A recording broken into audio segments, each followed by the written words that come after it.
BBA, BCA, BCom computer కోర్సులో 100% placement లభించే ఏకైక డిగ్రీ కాలేజ్ కూకట్పల్లిలోని ఐ3 డిగ్రీ కాలేజ్ 8367215215. నమస్కారం. మనం పంచతంత్రలో రకరకాల కథలు చెప్పుకుంటున్నాం. ఒక కొత్త కథ చెప్పుకుందాం. ఇప్పటిదాకా రకరకాల జంతువుల కథలు చెప్పాం కదా. పంచతంత్రంలోనే ఈ ధర్మబుద్ధి పాపబుద్ధి అని మనుషుల కథలు కూడా కొన్ని ఉన్నాయి. ప్రత్యేకంగా కనపడతాయి ఈ కథలు. వీటిని గురించి ఇప్పటిదాకా మనం ఒకసారి కూడా మనుషుల కథలు చెప్పుకోలేదు కాబట్టి ఇవి ప్రత్యేకమైనవి కదా, ఇవి కూడా చెప్దాం అనుకున్నాం అనమాట. పూర్వం ఒక పల్లెటూరులో ఇద్దరు స్నేహితులు ఉండేవాళ్ళట. ధర్మబుద్ధి పాపబుద్ధి, వీళ్ళిద్దరూ ఫ్రెండ్స్. ఈ పాపబుద్ధి పేరేమిటండి, అలా ఎవరైనా పెట్టుకుంటారా అంటే ఊరికే మనకి తెలియటం కోసం, ఒకడు సరైనవాడు రెండోవాడు అంత సరైనవాడు కాదు అని మనకు అర్థం అవడం కోసం అలాంటి పేర్లు పెట్టారు. అయితే ఈ ధర్మబుద్ధి పాపబుద్ధికి ఇద్దరికి పెద్ద పెద్ద కుటుంబాలు ఉన్నాయి. పాపబుద్ధికి తండ్రి కూడా ఉన్నాడు. సరే, వీళ్ళు ఏమనుకున్నారు, ఈ పల్లెటూరులో ఎంత సంపాదించుకొస్తే మాత్రము మనకి ఇది సరిపోతుంది, కుటుంబాలను ఇక్కడే ఉంచి పై ఊరికి వెళ్ళి ఏదైనా సంపాదించి తెచ్చుకుందాము, గట్టిగా పెద్ద సంపాదన తెచ్చుకుంటే దాంతో మన కుటుంబ పోషణ చాలా సులువుగా అవుతుంది.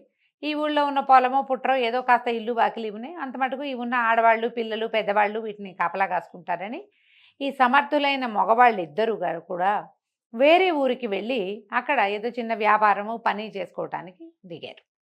ఈ వెళ్ళిన తర్వాత ఏమైంది, వాళ్ళిద్దరూ కొంతకాలం ఒక 2-3 సంవత్సరాల పాటు చాలా పరిశ్రమ చేసి పెద్ద మొత్తమే కూడగట్టుకున్నారు, సంపాదించుకున్నారనమాట.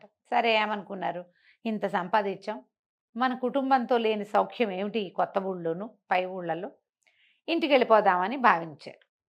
సరే, ఇద్దరు కలిసి తమ సంపాదించుకున్న మొత్తం ధనాన్ని తీసుకుని సొంత ఊరికి బయలుదేరారు.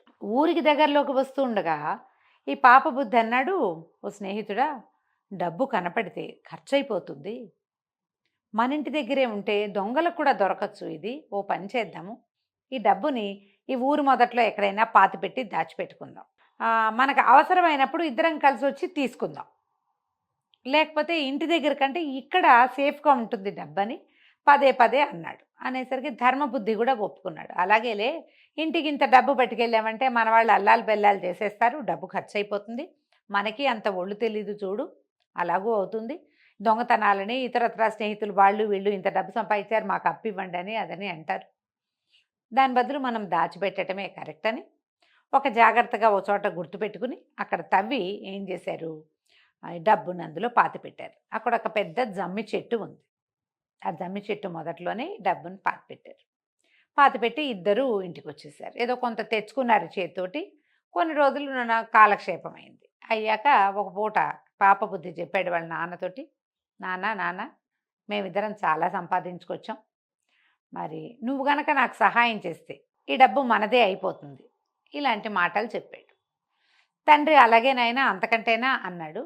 ఈ పాపబుద్ధి ఏం చేశాడు, ఒకనాడు ధర్మబుద్ధికి చెప్పకుండా వీళ్ళిద్దరూ ముందు 1-2 సార్లు కలిసి వెళ్ళి డబ్బులు తెచ్చుకున్నారు కొద్ది కొద్దిగా.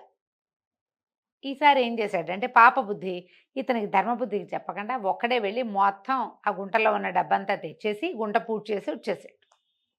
2-3 రోజుల తర్వాత, మరి నాకు డబ్బులు అవసరం ఉన్నాయి, పదా వెళ్దామని ధర్మబుద్ధిని పిలిచాడు. ధర్మబుద్ధి కూడా అన్నాడు, నాకు డబ్బులు అయిపోయినాయి, మనం వెళ్ళి తెచ్చుకుంటే మంచిది, పద ఇద్దరం కలిసి వెళ్దామని ధర్మబుద్ధి పాపబుద్ధి ఇద్దరు నడుచుకుంటూ అడవిలోకి వెళ్ళారు. తాము పూర్వం పాతి పెట్టిన జమ్మి చెట్టు దగ్గరున్న గొయ్యి మీద ఏదో కర్ర పాతి పెట్టారు గుర్తుకి, అక్కడ తవ్వి చూస్తే అక్కడ ఒట్టి గొయ్యి ఉంది, డబ్బు లేదు. లేకపోయేసరికల్లా పాపబుద్ధి ముందే రియాక్ట్ అయిపోయి, అవురవురా దుర్మార్గుడా, ఎప్పుడో నువ్వు డబ్బులు తీసుకుపోయినట్టున్నావు, ఇవాళ నాకు అవసరం వచ్చింది కాబట్టి ఇది బయటపడింది, నువ్వు పిలవలేదు నే పిలిచాను, నాకు అవసరమైంది, నువ్వే ఎప్పుడో తీసుకుపోయావు ఈ డబ్బుని, నిజమా కాదా చెప్పు అని పోట్టాడేసరికి ధర్మబుద్ధి అన్నాడు, నేను ఇప్పుడే వస్తున్నాను, నేను తీసుకెళ్ళలా ఈ డబ్బు, నేనేం చేయలా, నువ్వే ఏదో చేసుంటావు, నేను చేయలేదు కాబట్టి ఇక మిగిలింది నువ్వే, మన ఇద్దరికి తప్పిస్తే ఇది మూడో కంటి వాడికి తెలియదు అన్నాడు. ఇద్దరు కలిసి హోరాహోరీ వాదించుకున్నారు, నువ్వంటే నువ్వు అనుకున్నారు, చాలా హైరాన్ పడ్డాక ధర్మబుద్ధి అన్నాడు, ఇది మనం న్యాయాధికారి దగ్గరికి వెళ్ళి తేల్చుకుందాము, 3 సంవత్సరాలు కష్టపడి సంపాదించిన సొమ్ము ఒట్టిగా ఎవడో ఒకడికి సొంతం అయిపోతాం ఎట్లాగా, అలా కుదరదు, పద న్యాయాధికారి దగ్గరికి వెళ్దామంటే పాపబుద్ధి కూడా అలాగేనన్నాడు. అన్నాక న్యాయాధికారి దగ్గరికి వెళ్ళారు. వెళ్తే న్యాయాధికారి అంతా విని, ఎవరైనా సాక్ష్యం ఉన్నారా, మీ ఇద్దరు డబ్బులు తెచ్చినట్టు కానీ అక్కడ పాతి పెట్టినట్టు కానీ లేదా ఎవరో ఒకళ్ళు తీసేసినట్టు కానీ సాక్షులు ఉన్నారా అంటే ధర్మబుద్ధి చెప్పాడు, సాక్షులు ఎవరు లేరండి, మేమిద్దరం ప్రైవేట్గా చేసిన పని ఇది, మా ఇద్దరిలో ఎవరో ఒకడే తీసి ఉండాలి, నేను తీయలేదు కాబట్టి ఇతను తీసి ఉండొచ్చు అంటే పాపబుద్ధి అన్నాడు, నేను తీయలేదంటే నాకు తెలీదు, కానీ సాక్షులు అంటే ఉన్నాయి, అక్కడ పెద్ద పెద్ద వృక్షాలు ఉన్నాయండి, వృక్షదేవతని సాక్ష్యం అడగచ్చు, నేను చాలా న్యాయబుద్ధి కలిగిన వాడిని, అంటే న్యాయస్థుణ్ణి నేను, వృక్షదేవతని అడిగి తెలుసుకోవచ్చు మనం అనేసరికల్లా న్యాయాధికారులు ఇద్దరట, వాళ్ళు కూడా సరేనన్నారు. రేపు ఉదయం వెళ్ళి మనం ఆ వృక్షదేవతని అడుగుదాం, న్యాయం అడుగుదాం, ఏమైనా సమాధానం చెప్తుందో చూద్దాము అనుకున్నారు. అనుకుంటే ఈ రాత్రి ఈ పాపబుద్ధి ఇంటికి వెళ్ళి వాళ్ళ నాన్నకి ఏం చెప్పాడంటే, నాన్న మేమిద్దరం కలిసి తెచ్చి సంపాదించిన డబ్బు మొత్తం మనదే అయిపోతుంది, నువ్వు గనక సహాయం చేస్తే అనేసరికి తండ్రి తప్పకుండా చేస్తాను అని చెప్పాడు. తండ్రులు అన్నవాళ్ళు ఏం చెప్పాలండి సాధారణంగా, ఒరే మీ ఇద్దరూ కష్టపడి సంపాదించిన సొమ్ము మీ ఇద్దరికీ చెందాలి, నీకొకడికే ఎలా చెందాలి, అది తప్పు కదా, ఈ పని చేయకూడదని తండ్రులు ఆపాలి. కానీ పాపబుద్ధి వాళ్ళ నాన్న ఆ పని చేయలే, కొడుకుని ఏ రకంగానూ కేకలేకుండా సరే ఏం చేయమంటావో చెప్పన్నాడు. చెప్పనగానే పాపబుద్ధి అన్నాడు, నాన్న అక్కడ ఒక పెద్ద జమ్మి చెట్టు ఉంది, దానికి పెద్ద తొర్ర ఉంది, నేను ఆల్రెడీ చూసొచ్చా, నువ్వు పోయి ఆ తొర్రలో కూర్చో, మేము రేపొద్దున అందరం వస్తాం, వచ్చాక మేము అందరు ఘోషణగా అడిగినప్పుడు ధర్మబుద్ధే ఆ డబ్బుని దొంగిలించాడని ఒక వాక్యం చెప్పు చాలు, నువ్వు ఇంకా నువ్వేం చెప్పక్కర్లే, అది చెప్పితే ఈ డబ్బు మందైపోతుంది అన్నాడు.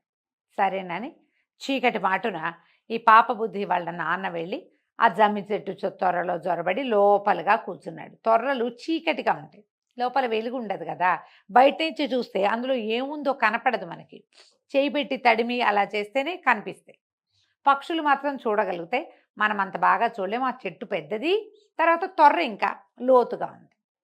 సరే ఏమైంది, మర్నాడు పొద్దున ఈ ధర్మబుద్ధి పాపబుద్ధి న్యాయాధికారులని కొంతమంది రాజభటుల్ని వాళ్ళని వెంబడి పెట్టుకుని ఈ చెట్ల దగ్గరికి బయలుదేరారు. ఇక్కడ ఏదో జరుగుతుందని వింత, అదేమిటో చూద్దాం, వృక్షదేవతలు సాక్ష్యం చెప్తాయిట, ధర్మబుద్ధి మంచివాడో పాపబుద్ధి మంచివాడో ఒక్క దెబ్బకి తేలిపోతుంది, ఆ వింత విడ్డూరం ఏదో చూద్దామని ఊళ్ళో జనాలు కూడా కొంతమంది బయలుదేరారు. అందరూ కలిసి ఈ వృక్ష సముదాయాలు ఎక్కడైతే ఉన్నాయో ఈ అడవిలాగా ఉన్న ప్రాంతానికి చేరారు. చేరేసరికి సరే అందరు నిలబడ్డారు. ఆ ధర్మబుద్ధి అన్నాడు, పాపబుద్ధి అన్నాడు, ఓ వృక్షదేవత, నేను ధర్మబుద్ధి ఇద్దరం కలిసి ఇక్కడ ధనం పాతి పెట్టింది నువ్వు చూసావు, ఈ ధనాన్ని ఎవరు దొంగిలించారో నువ్వే తెలియజేయి, నువ్వే మాకు సాక్ష్యం అని గట్టిగా ఘోషణగా చెప్పాడు. చెప్పేసరికల్లా ఇంతలో ఏమైంది, ఈ జమ్మి చెట్టు త్వరలో కూర్చున్నాడు కదా పాపబుద్ధి వాళ్ళ నాన్న, ఆయన అన్నాడు, ధర్మబుద్ధే ఈ ధనాన్ని దొంగిలించాడు, అతనే నిన్న దీన్ని తవ్వేశాడు, తవ్వి ధనం అంతా ధర్మబుద్ధి పట్టుకెళ్ళిపోయాడు అని చెప్పంగానే ప్రజలు న్యాయవాదులు న్యాయాధికారులు ఇద్దరు తెల్లబోయారు. వృక్షం ఇంత ఘోషణగా ఇంత మాట చెప్పిందా, అది నిజమే కావచ్చు అని అందరూ రూక్ష దృక్కులతోటి ఈ ధర్మబుద్ధిని చూడడం మొదలుపెట్టారు. ధర్మబుద్ధికి ఆశ్చర్యం వేసింది, నేను తీయనిదే, నేను ఏనాడు చేయలే అట్లాంటి పని, అసలు ఇతరుల సొమ్ముకి ఆశించేవాడినే కాదు, అలాంటిది వృక్షదేవత అయిన జమ్మి చెట్టు అంటే అది దేవతా వృక్షం, నా మీద దొంగ సాక్ష్యం చెప్తుందా, పైగా ఈ కంఠస్వరం ఏమిటి విన్నట్టుగా ఉంది, వృక్షాలకి ఇలాంటి కంఠాలు ఉంటాయా అని అనిపించి అతను ఏం చేశాడు, అటు ఇటు చూసి కొన్ని ఎండు పుల్లలు కాస్త గడ్డి గాదం అలాంటివి కనపడుతున్నాయి, ఆ పక్కన ఈ గడ్డి కోసుకుని జనాలు తీసుకుపోయేటప్పుడు కింద పడ్డ పరకలన్నీ ఎండిపోయి గడ్డి పరకలు కనిపిస్తుంది. ఇతను ఏం చేశాడు, ఈ ధర్మబుద్ధి ఈ చకచక అటు ఇటు నడిచి కాసినన్ని ఎండు పుల్లలు, తర్వాత తాడి చెట్లు కనుక ఉంటే వాటి జీబులు కింద పడుతుంటాయి, అవన్నీ ఏరి చటుక్కుని తీసుకుపోయి ఆ జమ్మి చెట్టు తొర్రలో వేశాడు. వేసి తన దగ్గర ఉన్న చెకుముకు రాయితోటి ఇట్లా చేసి మంట వెలిగించాడు. ఆ జమ్మి చెట్టు తొర్రలో అంతా పొగ వచ్చేసింది. ఏముంది, లోపల మంట పెట్టేసరికల్లా పొగ రాదు, ఈ మంట పొగ రెండు వచ్చేసరికల్లా ఒక 5-10 నిమిషాలు అయ్యేసరికి లోపటి నుంచి హాహాకారాలు చేస్తూ పాపబుద్ధి వాళ్ళ నాన్న వచ్చి బయటపడిపోయాడు. కాసేపు ఆగాడు, ఎక్కువసేపు ఆగలేకపోయాడు. ఇతనికి తెలిసింది ధర్మబుద్ధికి లోపలెవరో మనిషి దాక్కుని చెప్తున్నాడు ఈ మాట, అది పాపబుద్ధి తండ్రి కంఠస్వరంలాగా ఉందని గుర్తుపట్టి అతను ఈ ప్రయత్నం చేశాడు. లోపల నుంచి వచ్చి పడేసరికల్లా ఈ న్యాయాధికారులు ఊరి వాళ్ళు అంతా తెల్లబోయారు, పరిగెత్తుకుంటూ వెళ్ళారు. ఆయనకి మంచినీళ్ళు ఇద్దామనుకున్నారు, నీళ్లు పోసి ఒంటి మీద ఉన్న నింపు అంటుకున్న నిప్పు ఆర్పుదామనుకున్నారు, కానీ వృద్ధుడు అవ్వటం వల్ల పాపం పెద్ద ప్రాణం ఆ పొగని తట్టుకోలేక అప్పిరితిప్పిరైపోయి ఊపిరి అందక ధర్మబుద్ధి మంచివాడు, పాపబుద్ధే ఈ ధనాన్ని దొంగిలించి నన్ను సాక్ష్యం చెప్పడానికి త్వరలో కూర్చోబెట్టాడని చెప్పి ప్రాణం వదిలేశాడు. ఈ న్యాయాధికారులు, రాజభట్లు అంతా పాపబుద్ధిని నానా విధాలుగాను నిందించారు. నువ్వు డబ్బుకు ఆశపడి నీ స్నేహితుడిని మోసం చేసి, ఇంత పని చేసి, అందరినీ మోసం చేయడానికి పూనుకుని చివరికి తండ్రిని పోగొట్టుకున్నావు. తండ్రి మరణానికి కారకుడవయ్యావు నువ్వని అతన్ని ఎత్తి జమ్మి చెట్టుకేసి కట్టేశారు. తండ్రి మరణం చూసేసరికల్లా ఏం చేయాలో తెలియలా పాపబుద్ధి లొంగిపోయాడు. ఈ ప్రజలంతా అతన్ని చీకొట్టారు. న్యాయాధికారులు పాపబుద్ధికి ధర్మబుద్ధి తాలూకు మొత్తం ధనాన్ని ఇచ్చి, అందులో నుంచి సగం డబ్బు పాపబుద్ధిది కదా, దానికి రెండింతలు ధర్మబుద్ధికి నువ్వు ఇవ్వాలి ఇంత పని చేసినందుకు. ఎందుకంటే ఈ కచేరీ ఖర్చులు ఇవన్నీ ఎవరు పడతారు వృధాగా? ఆ ఖర్చు అంతా నువ్వే ఇవ్వాలి అని చెప్పేసి తీర్పు చెప్పి, ఆ తర్వాత వాళ్ళ కుటుంబాన్ని రప్పించి ఇతడి వల్లే ఈ వృద్ధుడి మరణం జరిగిందని అందరికీ చెప్పి తర్వాత అతన్ని వదిలిపెట్టారు. తండ్రికి ఆ మరణానంతర క్రియలు అవి జరుపుకున్నాడు. కానీ అతన్ని ఎవ్వరూ నమ్మకండా అయిపోయారు. ఆ ఊళ్ళో ఉండలేకపోయాడు అతను. ధర్మబుద్ధికి తను చెల్లించవలసిన మొత్తం సొమ్ము చెల్లించి ఆ ఊరికో దండం పెట్టి వేరే ఊరు వెళ్ళి జీవించవలసి వచ్చింది. ఇలా ఇతరుల సొమ్ముకి ఆశపడితే, నమ్మిన స్నేహితుల్ని మోసం చేస్తే చివరికి మరణము, ఎక్కడైనా దూరదేశంలో నివసించవలసి రావటము, పరువు తక్కువ, అమర్యాద జరుగుతాయని ఈ కథలో మనకి అర్థమయ్యేలాగా చెప్పారు విష్ణు శర్మ. పిల్లలకి కొంచెం క్లియర్గా అర్థమయ్యేలాగా చెప్పండి. వేరే వాళ్ళ వస్తువులు సంగ్రహించకూడదు, తీసుకోకూడదు, అడగకుండా ఇతరుల వస్తువులు వాడకూడదు, వాళ్ళ ఇంట్లో వస్తువులు ముట్టుకోకూడదు. ఇలాంటివి చెప్పేటప్పుడు ఈ కథని మనం ప్రత్యేకంగా చెప్పుకోవచ్చు. స్కూల్లో పెన్సిళ్ళు, పెన్నులు అన్నీ తెచ్చేస్తుంటారు ఫ్రెండ్స్వి.